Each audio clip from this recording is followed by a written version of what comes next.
attorney. Also, Representative Greg Rothman is here with us as well, the incumbent for this district since, 2015 by way of special election. About 7 months. Yes, 7 months. So thank you so much for joining us, both gentlemen. Start with an open-ended question. Just tell us a little bit about yourself and why voters should vote for you. Michael, I'll start with you first.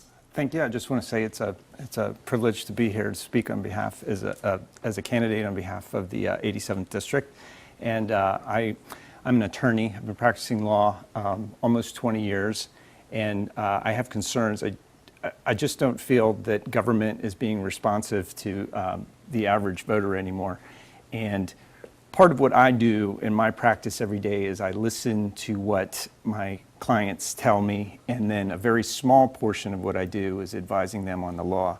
And I think that I could do the same in the legislature and for the 87th district. Okay, and Greg, same question to you. Yeah, thank you. I ran in the first place because I think government spends too much money, and certainly now with the governor we have who wants to just continue to spend more and more money and thinks that he could spend it and tax us. And I spent 26 years in running a small business, a local business in Cumberland County, and I saw what it was like to help help businesses start and help people get buy homes and sell homes, and how taxes affect them.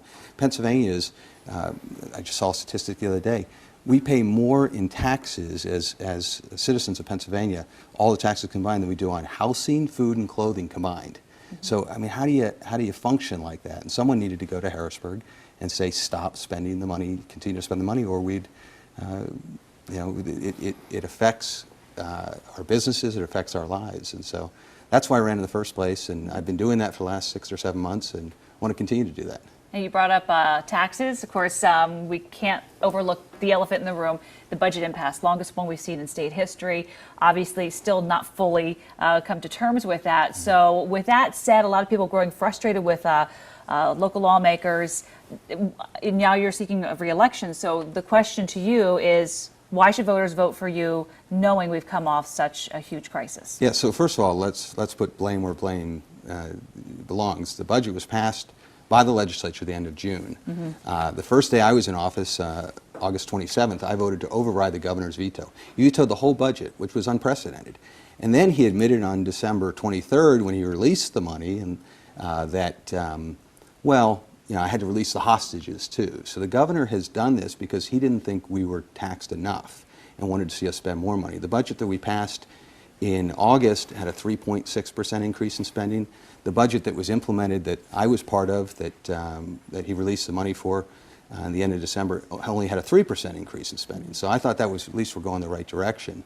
But we did pass. We've continued to pass responsible budgets that didn't raise taxes. The governor just doesn't like that. And with his veto of the fiscal code, which is also unprecedented, he doesn't like the way the money is being spent. But he's decided he's going to spend it his own way. So for example, the $50 million of extra basic education fund, $35 million is going to go to Philadelphia. My schools in our district are going to lose $350,000. So we're fighting the governor and the governor's attempt to raise taxes, but we have passed budgets and they've been responsible and they haven't raised taxes. Okay, let's talk about other issues, Michael. Of course, for your area, you're dealing with a big area here, a lot of development. Where do you see the most important issues facing the voters in your area?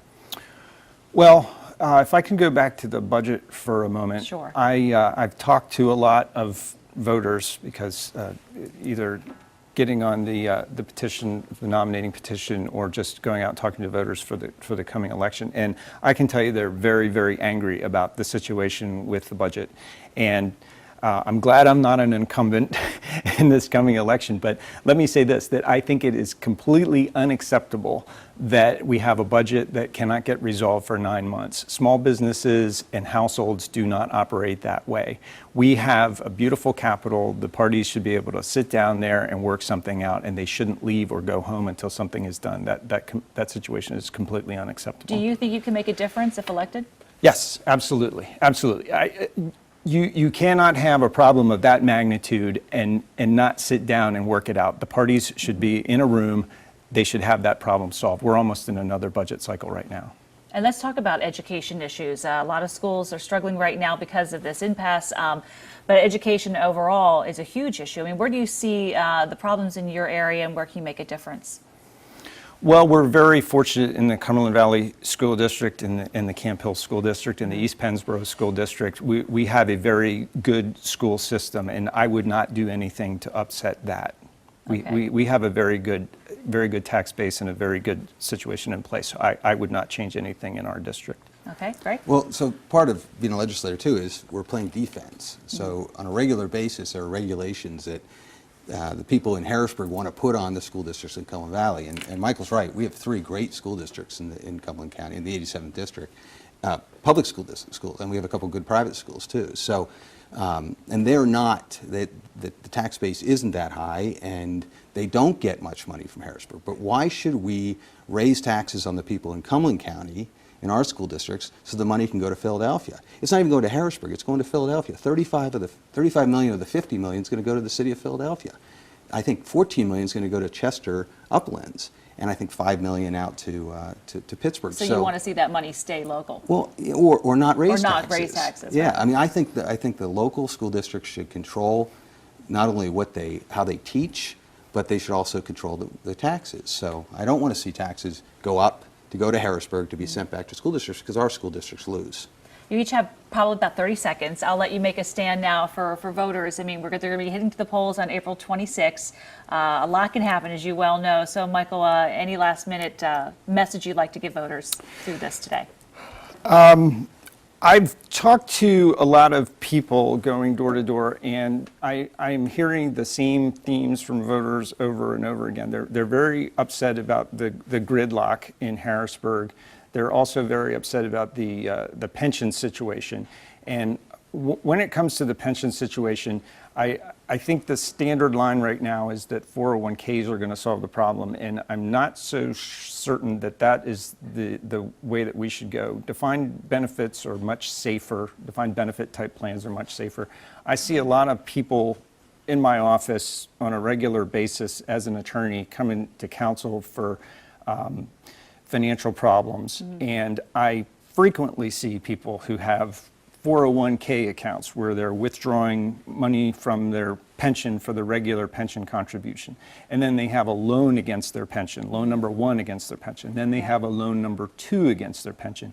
And sometimes these 401k contributions can exceed a mortgage or a car payment. So I'm not so certain that I would jump on that bandwagon. But I do think people need to have a choice in that To regard. address that issue. Okay, it's a good issue, yes. Well, Greg? I'll just quickly on pensions. The typical business in Cumberland County matches 3 to 4% of the employee's salary towards pension. The school districts in Cumberland County are now matching 30%. No business could function in this. So we have to do something. I'm not talking about existing employees or even retirees. They should be protected. But for new employees starting tomorrow, they need to go into the same plan the federal government now has, and almost every business in Cumberland County has.